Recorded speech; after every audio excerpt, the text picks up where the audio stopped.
জন্ম নেন সৌদি আরবের পবিত্র মক্কা নগরীতে। জাতিতে তিনি একজন আফ্রো আরব। পিতার নাম রাবাহ আর মায়ের নাম হামামা। তার পিতা একজন কৃতদাস হলেও মা হামামা ছিলেন শাহজাদি। শাহজাদি কেমন করে গোলামের স্ত্রী হলেন সেটা জানতে হলে আমাদেরকে একটু পেছনে ফিরে যেতে হবে। মধুর আজানের ধ্বনিতে সমগ্র ধর্মপ্রাণ মুসলিমদের হৃদয়ে আকুল হয়। যে মানুষটি সর্বপ্রথম এই পবিত্র আজান কণ্ঠে ধারণ করেছিলেন তার নাম হযরত বিলাল রাদিয়াল্লাহু তাআলা আনহু, ইসলামের প্রথম মুয়াজ্জিন। আজ আমরা তার জীবন কাহিনী জানব ইসলামের জন্য আমৃত্যু লড়াই করে যাওয়া এক সাহসী যোদ্ধার কথা। শেষ নবী হযরত মুহাম্মদ সাল্লাল্লাহু আলাইহি ওয়াসাল্লাম জন্মগ্রহণ করেছিলেন 570 খ্রিস্টাব্দে। সেই বছরেই আবিসিনিয়ার বাদশাহ আব্রাহা তার বিরাট হস্তি বাহিনী নিয়ে পবিত্র মক্কা নগরী আক্রমণ করে। হস্তি বাহিনীর ভয়ে আরবরা ভয়ে আতঙ্কিত হলেও আল্লাহর ঘর রক্ষার ব্যবস্থা করলেন আল্লাহ তাআলা নিজেই। হস্তি বাহিনী সহ আব্রাহা পরাস্ত হল। এই ঘটনার কথা মুসলমানদের পবিত্র ধর্মগ্রন্থ পবিত্র কোরআন শরীফে সূরা ফিলে উল্লেখ করা আছে। আরবি ফিল শব্দের অর্থ হল হাতি। যুদ্ধে পরাজিত হয়ে আব্রাহার সমস্ত বাহিনী পালিয়ে গেল। যারা পালাতে পারল না তারা আরবদের হাতে বন্দী হল। এই বন্দীদেরই একজন ছিলেন বিলাল রাদিয়াল্লাহু তাআলার মা হামামা। হামামা ছিলেন স্বয়ং বাদশাহ আব্রাহার ভাতিজি, কিন্তু ভাগ্যের ফিরে হলেন দাসী। সম্ভ্রান্ত কুরাইশ বংশের এক ব্যক্তি খালফের ঘরে তার স্থান হলো বাদী হিসেবে। সেখানে আবিসিনিয়ার আরেক দাস রাবাহ কাজ করত। তাদের বিয়ে হয় এবং তাদের ঘরেই জন্ম নেয় ইসলামের একনিষ্ঠ কাণ্ডারি হযরত বিলাল রাদিয়াল্লাহু তাআলা আনহু। হযরত বিলাল রাদিয়াল্লাহু তাআলার চেহারা মুবারকের যে বর্ণনা পাওয়া যায়, একজন আফ্রো আরব হিসেবে তার গায়ের রং ছিল কালো, দেহের গঠন ছিল লম্বা, মাথায় ঘন কালো চুলে তিনি লাল খিজাব ব্যবহার করতেন। বাবা মায়ের স্নেহের ছায়ে শিশু বিলাল তিনি বড় হচ্ছিলেন। হঠাৎ করে বিলালকে এতিম করে তার মা বাবা পাড়ি জমান না ফেরার দেশে। এর আগে বিলালকে রেখে যান মনিফ খালফের কাছে। একজন কৃতদাসের ছেলে হিসেবে তাকেও কৃতদাস হতে হলো। বিলাল সেইভাবেই চলছিলেন। একদিন মারা গেলেন খালফ। মনিফ হলেন খালফের পুত্র উমাইয়া। উমাইয়া ছিলেন নির্মম। বিলালের উপর নেমে আসলো এক অকথ্য নির্যাতন। কিশোর বিলালের কাজে এতটুকু ভুল ত্রুটি পেলেই তাকে অমানবিক নির্যাতন চালাতো উমাইয়া। জুলুম আর অত্যাচারের মাত্রা বেড়ে গেল আম্মারও। তারই মতো একজন হতভাগ্য কৃতদাস আম্মার পরে নবী সাল্লাল্লাহু আলাইহি ওয়াসাল্লামের সাহাবাদের একজন হয়ে ওঠেন এবং তার হাতে স্থাপিত হয় ইসলামের প্রথম মসজিদের ভিত্তিপ্রস্তর। আম্মারের কাছে বিলাল রাদিয়াল্লাহু তাআলা আনহু শুনলেন মহানবী সাল্লাল্লাহু আলাইহি ওয়াসাল্লামের নাম। দুজনেই সিদ্ধান্ত নিলেন ইসলাম গ্রহণ করবেন। একসময় সেটি করেও ফেললেন। বিলাল রাদিয়াল্লাহু তাআলা আনহুর ইসলাম গ্রহণের খবর আর চাপা রইল না। মনিব উমাইয়া এবার হাজার গুণ ক্ষিপ্ত হলেন। বিলালের উপরে সে অত্যাচারের মাত্রা আরো চরমে পৌঁছালো। তাকে বলা হলো জন্তুর মতো চার পায়ে চলাফেরা করার জন্য। আদেশ অমান্য করলেই শাস্তি। কখনো বা বিলালের গলায় দড়ি বেঁধে ছেলেদের হাতে তুলে দেন। ছেলেরা তাকে মক্কার রাস্তায় টেনে হিচড়ে যেখানে সেখানে নিয়ে যায়। অজ্ঞান হয়ে যায় বিলাল। উমাইয়া বিলালকে লোভ দেখান ইসলাম ত্যাগ করলেই উঠিয়ে নেবেন শাস্তি, নতুবা মাত্রা আরো বাড়বে। কিন্তু বিলাল তার আদর্শ থেকে সরেন না এক চুলো। প্রাণের চেয়েও যে আদর্শ বড়। ফলাফলে আরও খেপে যান উমাইয়া। নির্যাতন ক্রমে বেড়েই চলল। এবার বিলালের বুকে ভারী পাথর চাপিয়ে তাকে মরুভূমির অগ্নিতপ্ত বালুর উপরে চিৎ করে শুইয়ে রাখা হলো। বন্ধ করা হলো খাবার। চাবুকের আঘাতে আঘাতে তাকে জর্জরিত করা হলো। ক্ষত বিক্ষত দেহে ছড়িয়ে দেওয়া হলো লবণ। কখনো বা চুবিয়ে রাখা হলো পানিতে। অসহ্য যন্ত্রণায় কাতর হয়েও নিজের আদর্শকে অস্বীকার করলেন না একটিবারের জন্যেও।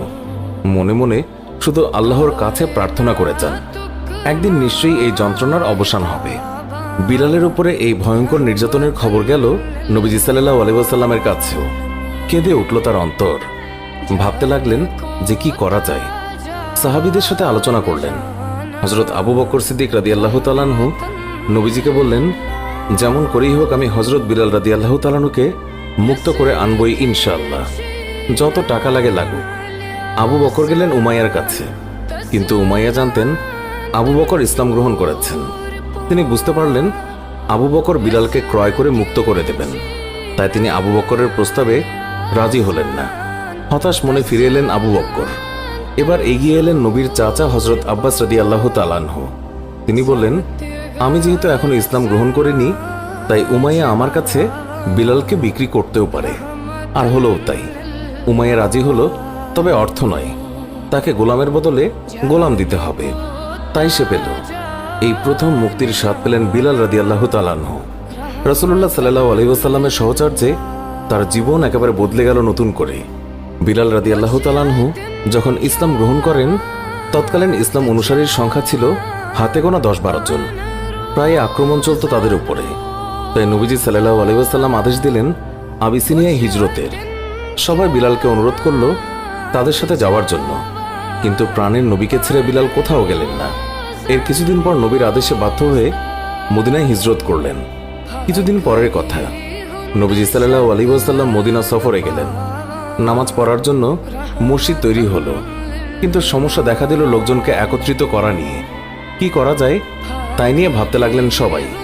একদিন নবীজির আরেকজন প্রিয় সাহাবা আব্দুল্লাহ বিন যায়েদ রাদিয়াল্লাহু তাআলা আনহু স্বপ্নাদেশের মাধ্যমে আজানের কথাগুলো শুনলেন।